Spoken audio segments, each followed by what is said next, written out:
YCP అధినేత YS Jagan Delhi tour కు ready అవుతున్నారా?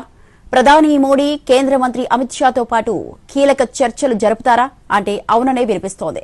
మహిళా రిజర్వేషన్ బిల్లు అమలు, డీలిమిటేషన్ పై కేంద్రం కసరత్తు చేస్తోంది. ఇలాంటి పరిస్థితుల్లో వైసీపీ అధినేత జగన్ కు కూడా ఢిల్లీ నుంచి ఆహ్వానం అందిందన్న చర్చ జరుగుతోంది. మహిళా రిజర్వేషన్ బిల్లు అమలుకు సంబంధించిన ప్రక్రియతో పాటు డీలిమిటేషన్ అంశంపై గతంలో కేంద్ర ప్రభుత్వం ప్రవేశపెట్టిన బిల్లులు వీగిపోవడంతో ఈ అంశాన్ని ప్రతిష్టాత్మకంగా తీసుకుంది ఎన్డీఏ సర్కార్. అన్ని రాజకీయ పార్టీల అభిప్రాయాలను తెలుసుకుని మద్దతు కూడగట్టే ప్రయత్నం జరుగుతోందనే వాదన వినిపిస్తోంది. ఈ క్రమంలో వైసీపీ అధినేత జగన్తో కూడా కేంద్ర పెద్దలు చర్చలు జరిపే అవకాశం ఉందని ఢిల్లీ రాజకీయ వర్గాల్లో ప్రచారం సాగుతోంది. పార్లమెంట్లో ప్రస్తుతం వైసీపీకి మొత్తం 8 మంది ఎంపీలున్నారు. లోక్సభలో 4, రాజ్యసభలో 4 సభ్యులు ఉన్నారు. కీలక బిల్లుల సమయంలో ఈ సంఖ్య కేంద్ర ప్రభుత్వానికి అత్యవసరమనే వాదన వినిపిస్తోంది. ముఖ్యంగా రాజ్యసభలో ప్రతి ఓటు విలువైన పరిస్థితుల్లో ప్రాంతీయ పార్టీలతో ఎన్డీఏ పెద్దలు సంప్రదింపులు జరుపుతున్నట్లు రాజకీయ వర్గాలు చెబుతున్నాయి.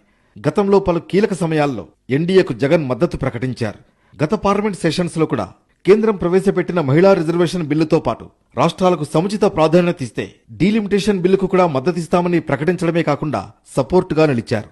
ఈ వర్షాకాల సమావేశాల్లో ఈ 2 బిల్లులను మరోసారి పెట్టేందుకు కేంద్రం సిద్ధమవుతోంది. ఇలాంటి పరిస్థితుల్లో ఏపీ మాజీ సీఎం జగన్ ఢిల్లీకి వెళతారనే ప్రచారం జరుగుతోంది. ప్రధాని నరేంద్ర మోడీ, కేంద్ర హోంమంత్రి అమిత్ షాతో జగన్ భేటీ జరిగితే కేవలం పార్లమెంట్ బిల్లులకే పరిమితం కాకుండా ఏపీకి సంబంధించిన పలు అంశాలు కూడా ప్రస్తావనకొచ్చే అవకాశం ఉందని టాక్ నడుస్తోంది.